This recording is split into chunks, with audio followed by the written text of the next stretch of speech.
yang paling besar dan tidak diampuni oleh Allah Subhanahu wa taala adalah dosa syirik. Sebagaimana Rasul sallallahu alaihi wasallam bersabda, "La tazalul maghfiratu li'abdin ma lam yaqa' al-hijab."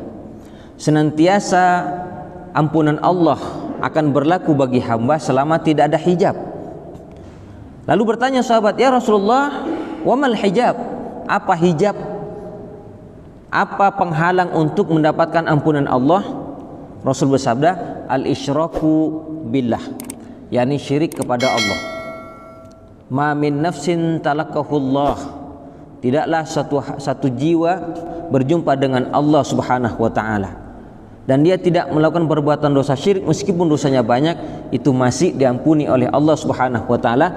Tapi dia tidak melakukan dosa-dosa selain syirik, dia kerjakan, tetap tidak akan diampuni oleh Allah Subhanahu wa taala. Ini bahayanya syirik, Pak. Makanya seluruh para nabi dan para rasul dakwanya ini saja kepada umatnya, tinggalkan peribadatan kepada makhluk menuju peribadatan kepada Allah.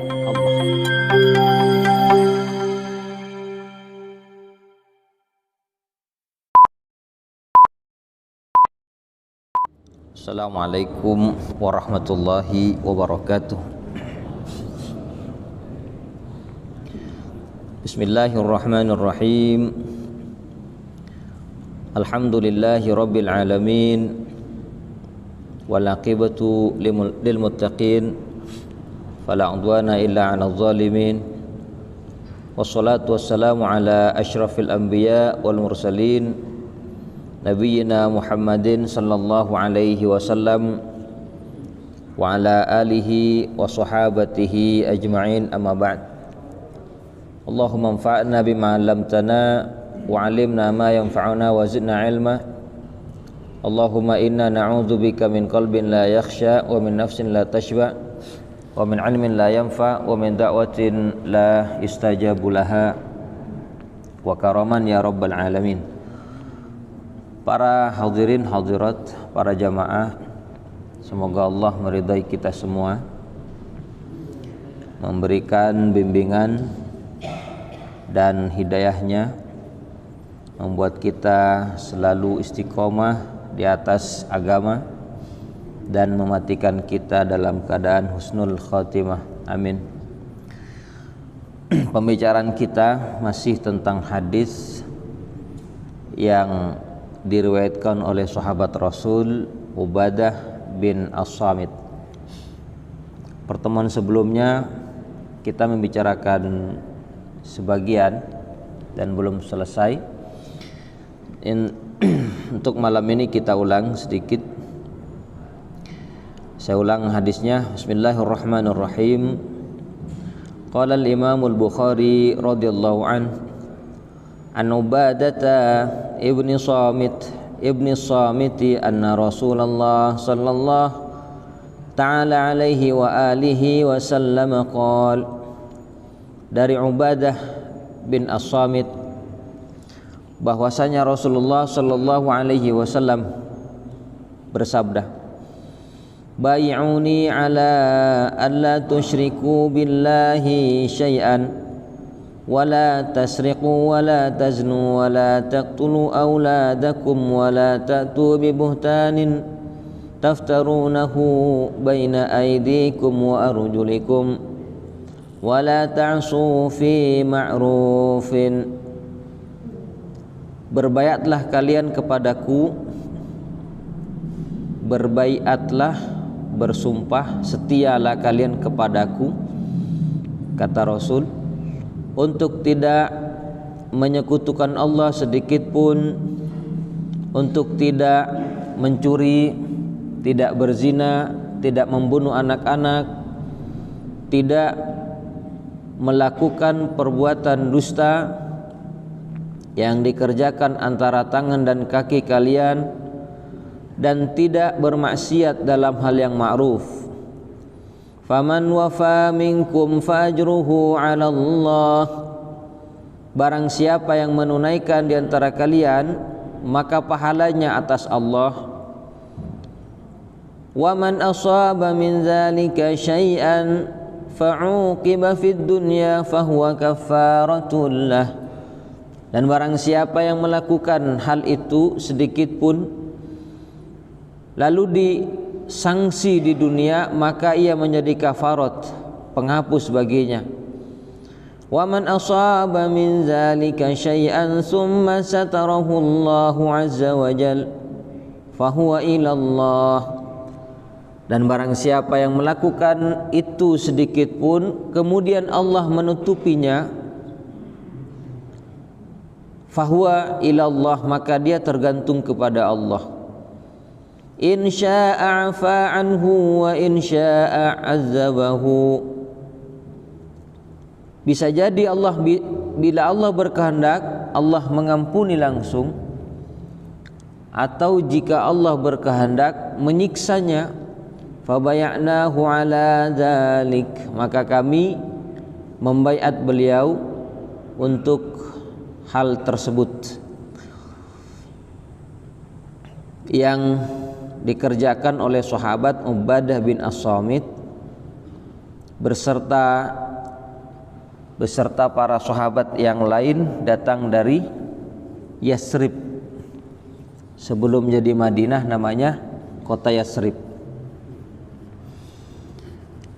Lalu bertemu dengan Rasulullah pada malam hari secara sembunyi-sembunyi di Mina yang disebut dengan Bai'ah Aqabah As-Saniyah, Bai'at Aqabah yang kedua. Rasul memilih di antara 12 dari Ansor yang jumlahnya lebih 100, pilih di antara 12 sebagai perwakilan, di antaranya ini Ubadah bin As-Samit dipilih. Maka beliau meriwayatkan Rasul memerintah agar berbaiat kepadanya. Dalam hal apa? Dalam hal yang berkaitan dengan agama. Yang pertama, supaya tidak menyekutukan Allah, ini sudah pasti, sedikit pun. Dan kemarin kita sudah bicarakan tentang syirik. Jangan menyekutukan Allah sedikit pun, artinya jangan berbuat syirik. Dan saya kira tidak perlu diperpanjang, semoga dipahami pada pertemuan sebelumnya. Wala tasriqu, jangan kalian mencuri, juga sudah kita jelaskan.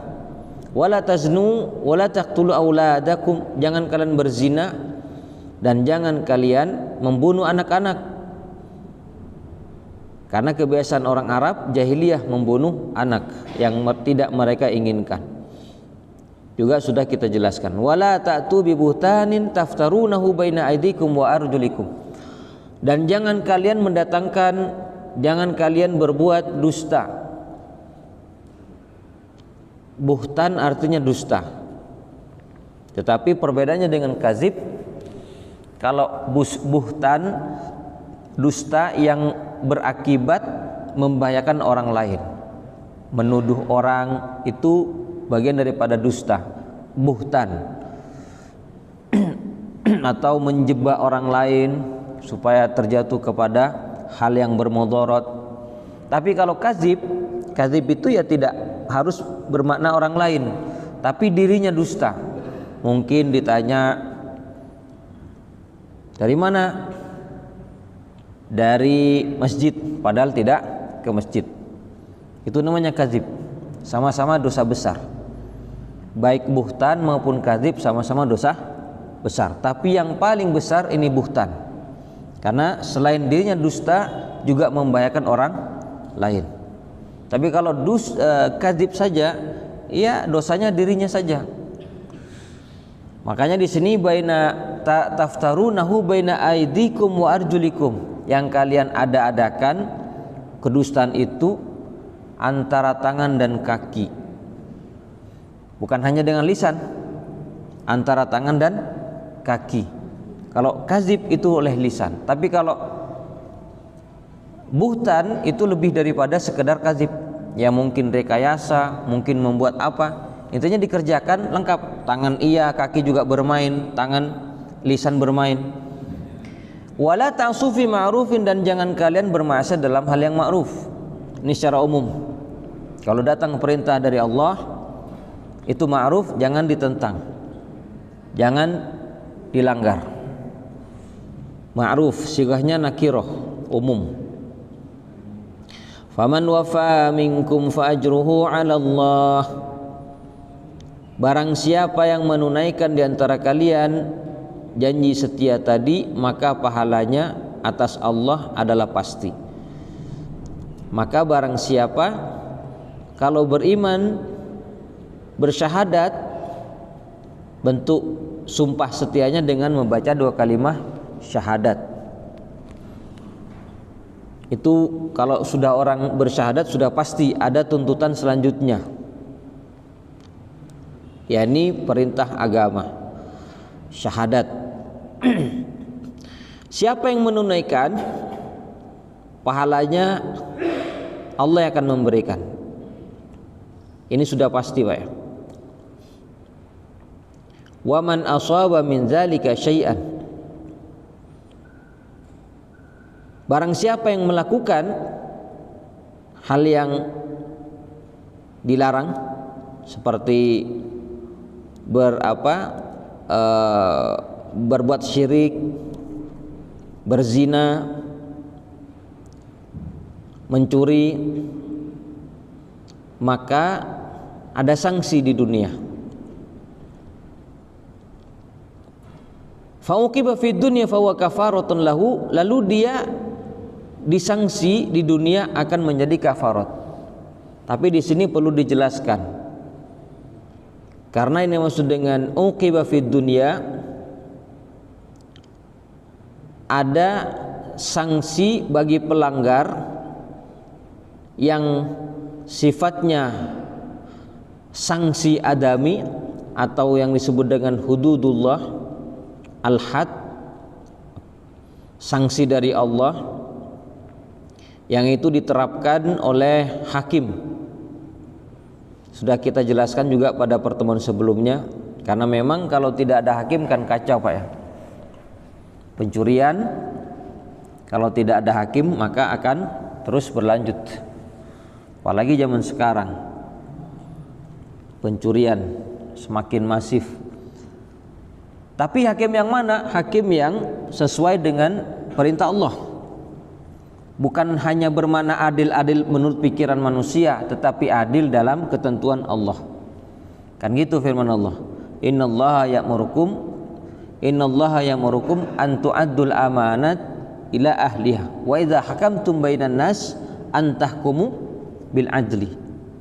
Sesungguhnya Allah memerintah kalian untuk menunaikan amanat kepada ahlinya, dan kalau kalian menghukumi supaya menghukumi dengan adil di antara manusia. Nah, adil itu apa? Silakan cek dalam tafsir. Adil itu artinya dengan syariat-syariat Allah baru adil. Kalau bukan dengan syariat Allah pasti nggak adil. Kenapa demikian? Karena manusia kalau membuat satu aturan sifatnya menduga-duga saja. Sedangkan Allah tahu apa yang dibutuhkan manusia, keharmonisan, kedamaian.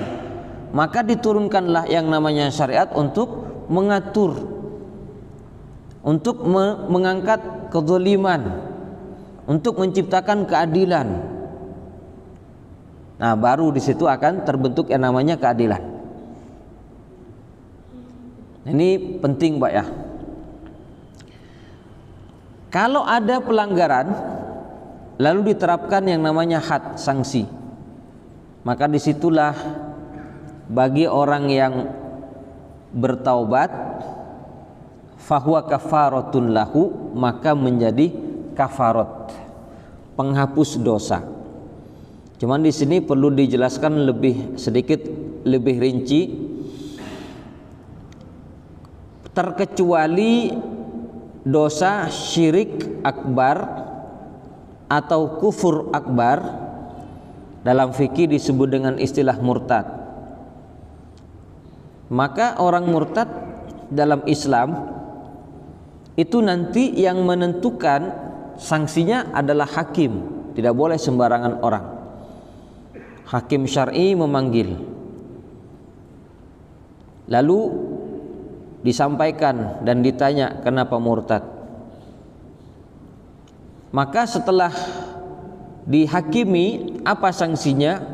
Pertama, hakim memberi kesempatan istitabah, bertaubat selama 3 hari kesempatannya.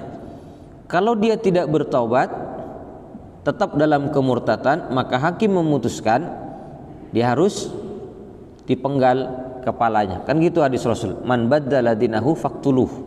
Barang siapa yang merubah, mengganti agamanya, bunuh. Bukan sembarangan orang, Pak, tapi harus ada hakim. Murtad dikasih kesempatan bertobat. Kalau umpama dia bertobat, maka tidak perlu disangsi. Dia wajib bersyahadat dan menjadi seorang muslim. Tapi kalau umpama dia tidak mau bertobat, lalu diterapkanlah sanksi, maka meninggalnya dalam keadaan kafir, tidak boleh dimandikan, tidak boleh dikafani seperti orang Islam, dan tidak boleh dimakamkan di pemakaman kaum muslimin. Dan itu sesuai dengan hadis Nabi, la yahillu dam imri muslimin illa min salas. Tidak halal menumpahkan darah orang Islam kecuali 3. Siapa? As-sayyibuz zani, orang yang sudah menikah lalu berzina. Hadis lain syaikhun zanin, orang tua yang berzina. Intinya pernah menikah lah walaupun cerai. Janda ataupun duda, tidak segera dapat orang yang buat dia nikahi, ternyata beli di luar sana, naudzubillah, ketahuan sama hakim, maka sanksinya adalah dirajam. Harus hakim, gak boleh sembarangan orang. Yang kedua, an-nafsu bin nafsi, membunuh jiwa, maka kisosnya dengan jiwanya juga pembunuh dibalas. Siapa yang memutuskan? Yang memberi keputusan hakim juga. Yang ketiga, at-tariku lidinihi wal murafaqatu wal mufariqu lil jamaati, orang yang meninggalkan agama dan berpisah dari jamaah muslimin, maksudnya murtad. Ya, cuman jangan diartikan per kelompok ini, Pak, karena tidak menutup kemungkinan ada yang menafsiri kelompoknya, siapa keluar dari kelompoknya murtad. Nggak begitu. Yang dimaksud adalah al-jamaah umat Islam murtad. Nah, itu tadi hakim yang memberikan keputusan, nggak boleh sembarangan orang. Lalu disanksi, maka nggak jadi kafarat orang murtad itu. Adapun yang berzina lalu atau membunuh, lalu dia bertobat betul-betul, kemudian disanksi oleh hakim dengan sanksi tadi, dia bertaubat. Nah, ini yang menjadi kafarat. Kan ada sebuah riwayat, seorang wanita datang kepada Rasul sallallahu alaihi wasallam. Datang, "Ya Rasulullah, zanaitu, saya berzina." Rasul menyuruh pulang. Sampai tidak lama hamil. "Ya Rasulullah, saya hamil, ini buktinya." Rasul menyuruh pulang. Sampai melahirkan, datang lagi, "Ya Rasulullah, saya betul berzina, buktinya lahir." Rasul menyuruh pulang lagi. Sampai disusui, selesai penyusuan 2 tahun, datang lagi perempuan kepada Rasulullah dan mengakui dia bersalah. Akhirnya Rasul memutuskan untuk dirajam. Apa maksudnya kok Rasul menyuruh pulang? Para ulama menjelaskan. Pertama, ketika datang kepada Rasul dan dia mengaku melakukan kesalahan, pelanggaran berupa zina, Rasul menyuruh pulang. Ini artinya kalau ada sebuah tindakan salah, maka hakim tidak boleh sembarangan memutuskan. Karena apa? Dalam perkataan para ulama, kesalahan dalam menghilangkan nyawa orang beriman itu lebih dahsyat daripada membiarkan 1000 kekufuran terjadi. kesalahan dalam menghilangkan satu nyawa orang beriman lebih dahsyat, lebih parah, lebih berat daripada membiarkan 1000 bentuk kekufuran, 1000 orang kafir melakukan kekufuran. Maknanya apa? Tidak boleh sembarangan. Makanya hakim itu ada syarat-syaratnya, Pak. Tidak boleh memutuskan dalam keadaan marah, emosi, punya masalah keluarga, lalu dia memutuskan. Dalam Islam ini harus betul-betul paham tentang apa yang dia putuskan. Nggak boleh kalau tidak paham agama. Ya jelas tidak boleh disogok. Ini yang pertama. Makanya dalam hukum Islam kalau ada pelanggaran, misalkan ada pelanggaran, seseorang berzina dan belum sampai laporan kepada hakim, maka dikatakan lebih baik dia bersembunyi dan bertaubat memperbaiki diri. Sebab kalau sudah sampai laporan itu dan diputuskan, tidak ada lagi yang namanya menarik keputusan, tidak jadi dihukum, misalnya harus dihukum. Kalau belum diketahui pernah melakukan perbuatan dosa yang itu mewajibkan dihad, pencurian atau apa, tidak ada yang melaporkan, lebih baik dikatakan di sini dia bersembunyi, maksudnya tidak melaporkan dan memperbaiki keadaannya dengan banyak bertobat dan beribadah kepada Allah. Ini yang pertama, Rasul menolak, hikmahnya di situ. Terus datang lagi perempuan mengaku berzina, buktinya hamil, oleh Rasul disuruh pulang. Apa maksudnya? Maksudnya adalah ditolak oleh Rasul, tidak mungkin akan menghukum rajam sementara di perutnya ada janin, kan tidak mungkin, maka disuruh pulang sampai akhirnya melahirkan. Nah setelah lahir datang lagi kepada Rasul, disuruh pulang. Kenapa demikian? Karena bayi itu punya hak, kewajiban ibunya untuk menyusui. Selesai 2 tahun kemudian disusui, baru oleh Rasul Sallallahu Alaihi Wasallam diterapkan hukum rajam. Sehingga perempuan tadi yang betul-betul bertaubat sesuai dengan hadis ini, dia mendapatkan kafarat, penghapusan dosa dengan bertaubatnya. Ya kalau tidak ada semacam ini Pak ya, tidak ada hukum sanksi rajam, enjoy saja orang berzina Pak ya. Apalagi dasarnya suka sama suka nggak apa-apa, yang penting tidak memperkosa. Kalau memperkosa baru masuk undang-undang. Kan begitu? Nggak begitu Pak. Akhirnya kan banyak terjadi yang namanya perselingkuhan, free sex, pergaulan bebas dan seks bebas, hamil di luar nikah, kan repot jadinya Pak ya. Termasuk bentuk keadilan melaksanakan sanksi itu tidak tebang pilih. Ini namanya bentuk keadilan, karena Rasul mengatakan apabila yang mencuri iza saraka fihi mudha'if aqamu alaihi had, kehancuran orang-orang terdahulu yakni apabila yang mencuri orang-orang lemahnya maka ditegakkan sanksi. Wa idza aqamu fihimul qawi, dan apabila yang melakukan pencurian orang-orang kuat, ya mungkin kelas pejabat dan keluarga besarnya, penguasa, maka mereka tinggalkan sanksi. Itu sebab kehancuran orang-orang terdahulu. Berarti dia tidak adil. Ya, hakim yang tidak adil. Sekarang kita sudah tidak perlu bicara lagi, semua orang tahu sudah masalah ini, persoalan di negeri ini. Makanya sebenarnya satu saja, kalau saya meyakini satu saja solusinya, kembali tegakkan syariat Islam. Itu saja.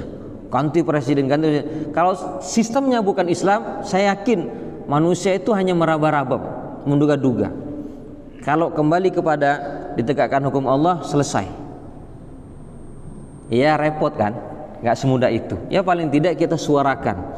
Tentu tidak enak Pak, akan ada resiko-resiko. Saya ngomong begini ya bukan berarti saya nggak dilihat sama orang Pak. Tapi bismillah, Allah akan melindungi. Lanjut. Wa man asaba min dzalika syai'an tsumma satarahu Allah azza wa jalla fa huwa ilallah. Dan barang siapa yang melakukan itu sedikit pun kemudian Allah tutup, Allah azza wa jalla tutup, fa huwa ilallah, maka dia tergantung kepada Allah. Maksudnya apa? Maksudnya adalah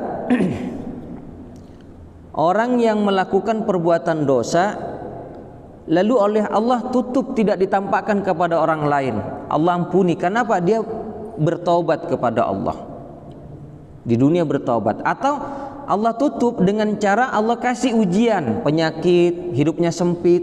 Karena kadang ketika berbuat dosa hamba, Allah balas di dunia. Karena di Rasul mengatakan ma min muslimin yusibuhu hammun wala hazanun wala wasabun wala nasabun hatta syauka yushakuha illa kafarallahu min khotayahu. Tidaklah seorang muslim ditimpa suatu kesedihan, ditimpa musibah atau kelaparan atau kesulitan hidup sampai duri yang menancap di kulitnya, melainkan Allah bertujuan untuk menghapus dosa-dosanya. Sampai dia berjalan di muka bumi tidak memiliki dosa-dosa sedikit pun. Makanya kalau umpama kita terkena musibah apapun, husnudzon kepada Allah, tujuannya diantaranya untuk menghapus dosa-dosa kita, Pak, dan mengangkat derajat. Allah tutup dia, maka fahuwa ilallah, itu tergantung kepada Allah nanti di akhirat. Insya'a afa anhu wa insya'a aqabahu. Bisa jadi kalau Allah berkehendak Allah ampuni langsung, atau Allah siksa dulu di neraka. Berapa lama itu urusan Allah. Nah, ini keyakinan Ahlussunnah wal Jamaah, bahwa dosa besar selain dosa syirik, selain dosa murtad, hamba mati membawa dosa selain dosa syirik, lalu tidak sempat bertaubat, nanti di hari kiamat itu tahta masyiatillah. Ini keyakinan Ahlussunnah wal Jamaah, tahta masyiatillah, di bawah kehendak Allah. Misalkan si fulan dosanya banyak, mencuri, berzina, tapi selama hidup tidak pernah berbuat syirik, tidak pernah melakukan perbuatan syirik, maka nanti pada hari kiamat di bawah kehendak Allah. Bisa jadi Allah ampuni langsung karena tidak pernah berbuat dosa syirik, atau Allah siksa dulu, itu kehendak Allah. Dalam hadis qudsi Allah berfirman, ya ibadi lau ataitukum lau ataitani biqarabid dunya khataya summa laqitani la tusyriku bi syai'an la ataituka bimaghfirah biqarabiha maghfiratan. Wahai hambaku, seandainya kamu datang menjumpaiku membawa dosa sepenuh bumi, tapi kamu menjumpaiku tidak membawa dosa syirik, aku akan menjumpaimu dengan sepenuh bumi pula ampunan. Ini fadilah orang yang tidak pernah berbuat syirik, fadilahnya.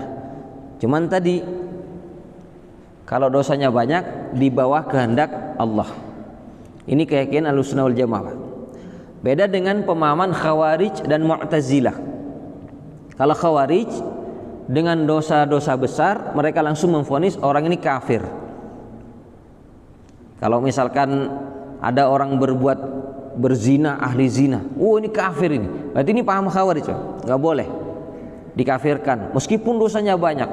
Orang ini makan riba, orang ini khamar minumnya, orang ini mencuri tidak pernah berhenti, itu tidak boleh dikafirkan. Cukup dikatakan ini fasik, dosanya banyak, melakukan perbuatan dosa besar. Tapi orang-orang Khawarij hanya dengan melakukan perbuatan dosa, mereka melihat orang Islam berdosa langsung divonis kafir. Itu keyakinan yang tidak benar. Ahlussunnah tidak demikian. Tapi Ahlussunnah juga tidak seperti orang-orang Mu'tazilah. Orang Mu'tazilah bagaimana meyakini pelaku dosa besar, mereka meyakini kekal di neraka, tidak ada ampun. Sedangkan Ahlussunnah wal Jamaah tengah-tengah antara Khawarij dan Mu'tazilah, meyakini orang yang melakukan perbuatan dosa besar selain dosa syirik itu nanti di bawah kehendak Allah, bisa jadi Allah ampuni langsung atau Allah siksa dulu. Seberapa lama siksaan itu Allah yang maha tahu. Tapi tidak seperti Mu'tazilah yang meyakini kekal abadi selamanya. Ada masa untuk diampuni oleh Allah Subhanahu wa ta'ala. Para jamaah sekalian yang sama-sama berbahagia, oleh karena itu penting kita memahami prinsip Ahlus Sunnah wal Jamaah agar kita tidak terjebak kepada perilaku orang Khawarij dan orang Mu'tazilah. Kenapa orang Khawarij sedemikian mudahnya mengkafirkan hanya dosa besar? Karena mereka selalunya mempelajari dan membaca ayat-ayat tentang ancaman-ancaman neraka, dan mereka tidak mempelajari tentang ayat-ayat yang menjanjikan kenikmatan surga. Saking takutnya mereka mudah mengkafirkan. Nah, kita jangan begitu, Pak ya. Jangan mudah mengkafirkan siapapun. Karena barangkali akan ada orang yang akan mudah mengkafirkan. Kalau orang beriman tidak. Orang beriman itu sesama orang berimannya mereka azillatin alal mu'minin, a'izzatin alal kafirin. Sesama orang beriman, meskipun orang beriman itu banyak dosanya juga, tetapi sifatnya lemah lembut. Kalaupun dia berdosa, diingatkan. Diingatkan bukan benci, bukan berarti dendam, benci bukan. Mengingatkan karena dasarnya cinta karena Allah. Mengingatkan karena sama-sama mencari kebaikan. Tapi kadang kita kan tidak, Pak ya. Ada teman kita salah atau beda pandangan, beda pengajian, beda ustadz, beda pendapat, apalagi beda pendapat. Sudah menganggap dia seperti orang kafir, musuh besar. Sementara kepada orang kafir yang sering menyerang agama kita tidak ada protes, tidak ada marah, malah lemah lembut, biarkan saja, tenang saja. Allah akan membalas. Lah, zaman sekarang itu bukan seperti zaman Nabi Musa, Pak. Kalau zaman Nabi Musa, yang memberikan pertolongan itu Allah. Yang memberikan pertolongan dan kemenangan Allah langsung. Fir'aun ditenggelamkan oleh Allah Subhanahu wa taala. Nabi Musa tidak perlu melawan. Tapi berjuang saja kemenangan. Tapi kalau zaman sekarang, Pak, bukan zaman dahulu, kemenangan itu haruslah umat Islam yang memperjuangkan. Oleh karena itu, yang penting bagi umat Islam sekarang sebenarnya adalah bagaimana kita mengikat hati ukhuwah walaupun tidak satu kelompok. Saya tertarik dengan Ibnu Taimiyah. Beliau merupakan ulama yang orang menganggap Ibnu Taimiyah ini selalu membantah paham-paham sesat membantah pemahaman Mu'tazilah, membantah pemahaman ahli kalam, Khawarij, Syiah, ya, Sufi kebatinan. Itu yang sering diangkat. Namun yang tidak banyak diketahui, Ibnu Taimiyah dalam hal bantah membantah beliau merinci. Di antara ahli kalam tidak semua mereka sesat dalam kesesatan yang sama. Seperti misal Ibnu Taimiyah membedakan antara Mu'tazilah Jahmiyah dengan Asy'ariyah. Asy'ariyah itu, Ibnu Taimiyah mengatakan Asy'ariyah ya suatu kelompok umat Islam yang terpengaruh dengan pemahaman Mu'tazilah tapi tidak betul-betul Mu'tazilah. Hanya dalam memahami beberapa persoalan seperti sifat Allah ditakwil, metodenya seperti Mu'tazilah. Tetapi Ibnu Taimiyah tidak menyesatkan, bahkan mengatakan mereka Ahlus Sunnah. Itu disebutkan dalam kitab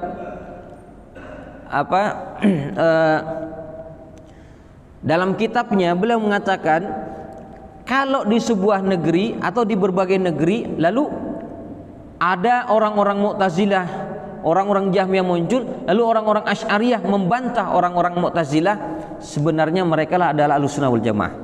Meskipun membantah beberapa persoalan seperti sifat yang ditakwil, tetapi Ibnu Taimiyah berusaha tetap mengikat hati. Sampai dalam pernyataan beliau begini, orang-orang sudah tahu telah terjadi perseteruan yang sengit antara Asy'ariyah dan Hanabilah. Di zaman beliau orang-orang Asy'ariyah dan orang-orang Hanabilah terjadi perseteruan. Nah, orang-orang Hanabilah itu fanatik kepada Ibnu Taimiyah. Mazhabnya Hambali, teologinya salaf Ibnu Taimiyah. Sedangkan Asy'ariyah mazhabnya non Hambali, ya dari Syafi'iyah, dari Hanafiyah juga, ada dari Malikiyah juga. Tetapi mazhab teologinya tentang sifat Allah mengikuti Asy'ariyah. Nah, mereka saling berseteru. Maka kata Ibnu Taimiyah, saya berusaha, adalah orang yang paling getol berusaha mengikat hati mereka. Nah, kenapa demikian jemaah sekalian? Kita mengangkat ini karena apa? Karena pentingnya kita untuk mempersatukan hati umat Islam. Di saat sekarang ini umat Islam dicari cara supaya saling berpecah belah, dicari cara supaya saling bermusuhan. Dalam persoalan yang kecil diangkat seakan-akan besar, padahal itu kecil. Tapi kepada selain ke orang yang memusuhi Islam itu tidak ada upaya-upaya untuk membantah, membalas, tidak ada. Yang ada adalah antar umat Islam saling diangkat dan dijatuhkan, bagaimana saling bermusuhan. Para jamaah yang sama-sama berbahagia, ini pembahasan tentang hadis yang diriwayatkan oleh sahabat Ubadah bin As-Samit. Tinggal berapa menit?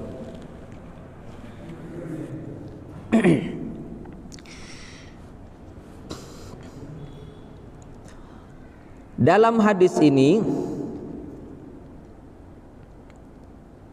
yang juga perlu diketahui,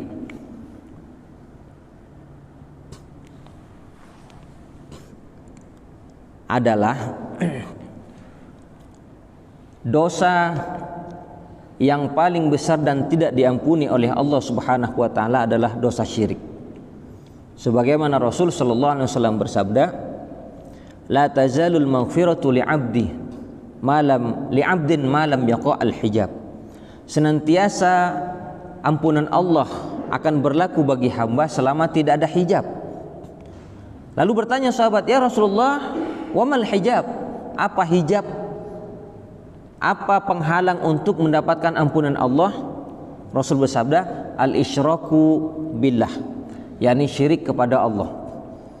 Ma min nafsin talaqahullah, tidaklah satu jiwa berjumpa dengan Allah Subhanahu wa taala dan dia tidak melakukan perbuatan dosa syirik, meskipun dosanya banyak, itu masih diampuni oleh Allah Subhanahu wa taala.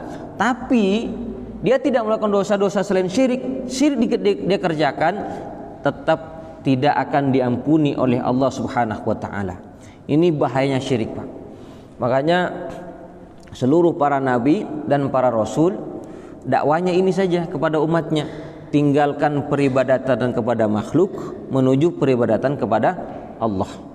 Kalau beribadah kepada makhluk sudah jelas syirik. Sesuai dengan firman Allah, innallaha la yaghfiru ayyushraka wa yaghfiru ma duna dzalika liman yasha. Allah tidak mengampuni dosa kalau disekutukan, tapi Allah mengampuni dosa selain syirik. Kalau hamba mati tidak sempat bertaubat dari kesyirikan.